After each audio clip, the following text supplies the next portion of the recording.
ये मसला सिर्फ मेरे साथ है या आप लोगों के साथ भी, मुझे इस बात का नहीं पता। लेकिन मेरे रूम में अगर जरा सी भी चीजें अपनी जगह से हिली हो ना तो मुझे अजीब सी बेचैनी होने लगती है। जैसा कि बेडशीट थोड़ी सी इधर उधर हो जाए या फिर कुशन्स अपनी जगह से हटे हो, कोई भी चीज टेबल पर गलत जगह पड़ी हो, बस मेरा ध्यान बार बार वहीं जाए। पहले पता है आपको मैं क्या सोचती हूँ, चलो छोड़ो इतनी भी क्या क्लीनिंग, फिर 2 मिनट बाद खुद ही उठकर सफाई करना शुरू कर देती हूँ। और आज भी ना एग्जैक्टली ऐसा ही हुआ। सुबह मैं ऑलरेडी घर सारा क्लीन कर चुकी थी, लेकिन शाम को जब मैंने अपने रूम को थोड़ा सा गौर से देखा ना तो मुझे लगा कि नहीं, अभी थोड़ा सा और ऑर्गेनाइज करना पड़ेगा। मेरी बेटी बहुत हंस रही थी मुझे देख के और मुझे कह रही थी कि मामा सुबह ही आप मासियों की तरह काम कर चुकी हैं, तो अभी दोबारा क्यों कर रही हैं, अब दोबारा से आपने सुबह क्लीनिंग करनी है। तो मैंने कहा नहीं। कभी कभी ना मैं खुद से भी ये कहती हूँ कि नहीं नहीं आज नहीं करना, आज आराम करना है। कहती हूँ चलो बस एक चीज उठा देती हूँ, और फिर वो एक चीज उठाते उठाते पूरा रूम साफ हो जाता है। कल मिडनाइट से मॉर्निंग तक इतनी तेज बारिश थी तो मैंने जो कपड़े वॉश करके रखे थे ना उनको मैंने ड्राइंग रूम में ही फैला दिया फैन ऑन करके। और बाहर इतनी शदीद हब्स थी कि मैं खुद कंफ्यूज हो गई थी कि बारिश से हम लोग फ्रेश हो रहे हैं या फिर स्लोली स्टीम हो रहे हैं। एक चीज मैंने सावन के महीने में बिल्कुल छोड़ दी है और वो है बाहर कपड़े फैलाना। खासतौर पे ना जहाँ हम लोग रहते हैं यहाँ पे ग्रीनरी बहुत ज्यादा है और बारिशों के मौसम में छोटे छोटे कीड़े मकोड़े बाहर निकल आते हैं। ऐसे लगता है जैसे हमारे साथ इनकी भी वेकेशन चल रही है। मैंने टॉवल बाहर से उठाया बिल्कुल नॉर्मल तरीके से और मुझे बिल्कुल भी नहीं पता था कि टॉवल के साथ में कुछ और भी लपेट कर अंदर लेके आ रही हूं। और जैसे ही मैं टॉवल को फोल्ड करने लगी ना इसमें से एक छोटा सा लिजर्ड का बच्चा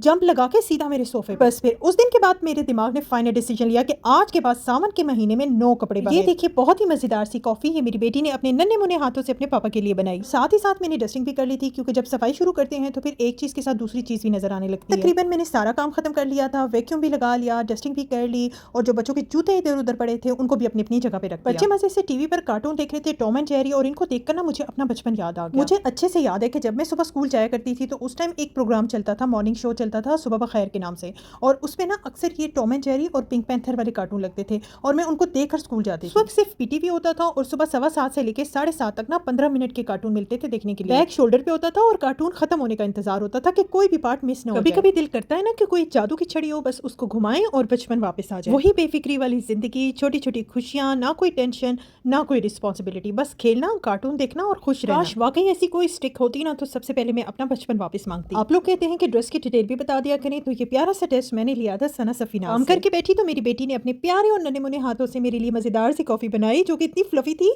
कि मैंने सिप लिया और खत्म। मजेदार सी कॉफी पीने के बाद मुझे डिनर तैयार करना था रात के लिए। मिलते हैं नेक्स्ट व्लॉग में। अल्लाह हाफिज।